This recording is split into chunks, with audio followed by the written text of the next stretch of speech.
Quando Jesus terminou de falar todas essas coisas, disse a seus discípulos: Como vocês sabem, a Páscoa começa daqui a 2 dias, e o Filho do Homem será entregue para ser crucificado. Naquela mesma hora, os principais sacerdotes e líderes do povo estavam reunidos na residência de Caifás, o sumo sacerdote, tramando uma forma de prender Jesus em segredo e matá-lo, mas não durante a festa da Páscoa, para não haver tumulto entre o povo. Concordaram entre eles. Enquanto isso, Jesus estava em Betânia, na casa de Simão, o leproso. Quando ele estava à mesa, uma mulher entrou com um frasco de alabastro contendo um perfume caro e derramou o perfume sobre a cabeça dele. Ao ver isso, os discípulos ficaram indignados. Que desperdício! Disseram. O perfume poderia ter sido vendido por um alto preço e o dinheiro dado aos pobres. Jesus, sabendo do que falavam, disse: Por que criticam esta mulher por ter feito algo tão bom para mim? Vocês sempre terão os pobres em seu meio, mas nem sempre terão a mim. Ela derramou este perfume em mim, a fim de preparar meu corpo para o sepultamento. Eu lhes garanto, onde quer que as boas novas sejam anunciadas pelo mundo, o que esta mulher fez será contado e dela se lembrarão. Então Judas Iscariotes, um dos 12, foi aos principais sacerdotes e perguntou: Quanto vocês me pagarão se eu lhes entregar Jesus? E eles lhe deram 30 moedas de prata. Daquele momento em diante, Judas começou a procurar uma oportunidade para atrair Jesus. No primeiro dia da festa dos pães sem fermento, os discípulos vieram a Jesus e perguntaram: Onde quer que preparemos a refeição da Páscoa? Ele respondeu: Assim que entrarem na cidade, verão determinado homem. Digam-lhe: O mestre diz: Meu tempo chegou e comerei em sua casa a refeição da Páscoa, com meus discípulos. Então, os discípulos fizeram como Jesus os havia instruído e ali prepararam a refeição da Páscoa. Ao anoitecer, Jesus estava à mesa com os 12. Enquanto comiam, disse: Eu lhes digo a verdade, um de vocês vai me trair. Muito aflitos, eles protestaram um após o outro: Certamente não serei eu, Senhor. Jesus respondeu: Um de vocês, que acabou de comer da mesma tigela comigo, vai me trair. O Filho do Homem deve morrer como as Escrituras declararam há muito tempo. Mas que terrível será para aquele que o trair. Para esse homem, seria melhor não ter nascido. Judas, aquele que o trairia, também disse: Certamente não serei eu, Rabi. E Jesus respondeu: É como você diz. Enquanto comiam, Jesus tomou o pão e o abençoou. Em seguida, partiu-o em pedaços e deu aos discípulos, dizendo: Tomem e comam, porque este é o meu corpo. Então, tomou o cálice de vinho e agradeceu a Deus. Depois, entregou-o aos discípulos e disse: Cada um beba dele, porque este é o meu sangue, que confirma a aliança. Ele é derramado como sacrifício para perdoar os pecados de muitos. Prestem atenção ao que eu lhes digo. Não voltarei a beber vinho até aquele dia em que com vocês beberei vinho novo no reino de meu Pai. Então cantaram um hino e saíram para o Monte das Oliveiras. No caminho, Jesus disse: Esta noite, todos vocês me abandonarão.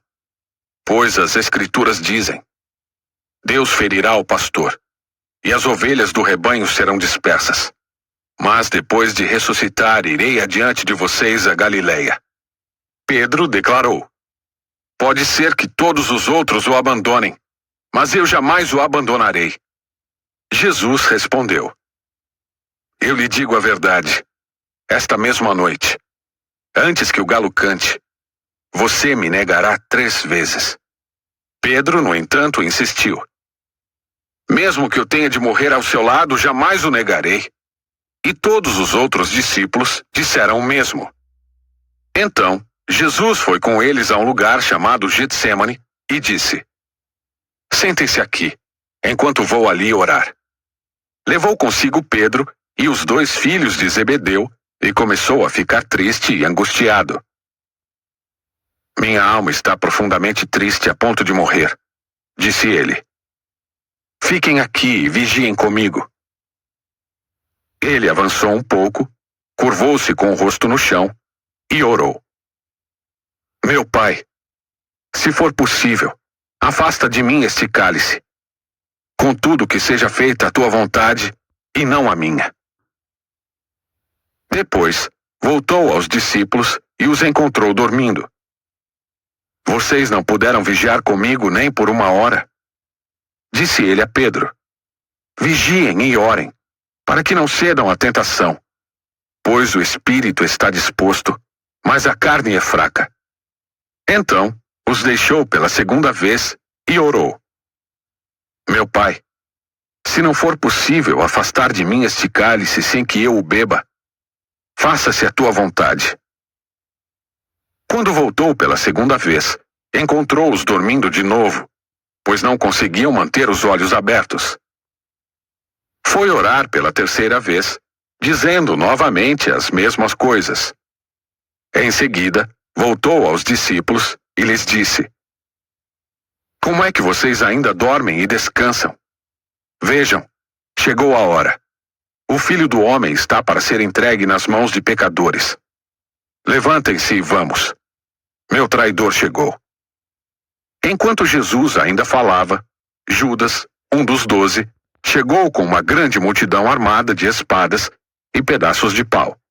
Tinham sido enviados pelos principais sacerdotes e líderes do povo. O traidor havia combinado com eles um sinal. Vocês saberão a quem devem prender quando eu o cumprimentar com um beijo. Então, Judas veio diretamente a Jesus. Saudações, Rabi! Exclamou ele e o beijou.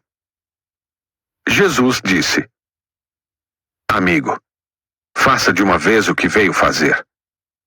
Então, os outros agarraram Jesus e o prenderam. Um dos que estavam com Jesus puxou a espada e feriu o servo do sumo sacerdote, cortando-lhe a orelha. Guarde sua espada, disse Jesus. Os que usam a espada morrerão pela espada. Você não percebe que eu poderia pedir ao meu Pai milhares de anjos para me proteger, e ele os enviaria no mesmo instante? Se eu o fizesse, porém, como se cumpririam as Escrituras, que descrevem o que é necessário que agora aconteça? Em seguida, Jesus disse à multidão: Por acaso sou um revolucionário perigoso para que venham me prender com espadas e pedaços de pau? Por que não me prenderam no templo? Ali estive todos os dias ensinando. Mas tudo isso está acontecendo para que se cumpram as palavras dos profetas registradas nas Escrituras. Nesse momento, todos os discípulos o abandonaram e fugiram. Então os que haviam prendido Jesus o levaram para a casa de Caifás, o sumo sacerdote, onde estavam reunidos os mestres da lei e os líderes do povo. Enquanto isso, Pedro seguia Jesus de longe, até chegar ao pátio do sumo sacerdote. Entrou ali, sentou-se com os guardas e esperou para ver o que aconteceria. Lá dentro, os principais sacerdotes e todo o conselho dos líderes do povo tentavam encontrar testemunhas que mentissem a respeito de Jesus, para que pudessem condená-lo à morte. Embora muitos estivessem dispostos a dar falso testemunho, não puderam usar o depoimento de ninguém. Por fim, apresentaram-se 2 homens, que declararam: Este homem disse: Sou capaz de destruir o templo de Deus e reconstruí-lo em 3 dias. Então, o sumo sacerdote se levantou e disse a Jesus: Você não vai responder a essas acusações? O que tem a dizer em sua defesa? Jesus, porém, permaneceu calado. O sumo sacerdote lhe disse: Exijo, em nome do Deus vivo, que nos diga se é o Cristo, o Filho de Deus. Jesus respondeu: É como você diz. Eu lhes digo que no futuro verão o Filho do Homem sentado à direita do Deus Poderoso e vindo sobre as nuvens do céu. Então, o sumo sacerdote rasgou as vestes e disse: Blasfêmia! Que necessidade temos de outras testemunhas? Todos ouviram a blasfêmia. Qual é o veredito? Culpado, responderam. Ele merece morrer. Então, começaram a cuspir no rosto de Jesus e a dar-lhe socos. Alguns lhe davam tapas e zombavam. Profetize para nós, Cristo! Quem foi que lhe bateu desta vez? Enquanto isso, Pedro estava sentado do lado de fora, no pátio. Uma criada foi até ele e disse: Você é um dos que estavam com Jesus, o Galileu. Mas Pedro negou diante de todos. Não sei do que você está falando, disse. Mais tarde, junto ao portão, outra criada o viu e disse aos que estavam ali: Este homem estava com Jesus de Nazaré. Novamente, Pedro negou. Dessa vez, com juramento. Nem mesmo conheço esse homem, disse ele. Pouco depois, alguns dos outros ali presentes vieram a Pedro e disseram: Você deve ser um deles. Percebemos pelo seu sotaque galileu. Pedro jurou: Que eu seja amaldiçoado se estiver mentindo. Não conheço esse homem. Imediatamente, o galo cantou. Então, Pedro se lembrou das palavras de Jesus: Antes que o galo cante, você me negará 3 vezes. E saiu dali, chorando amargamente.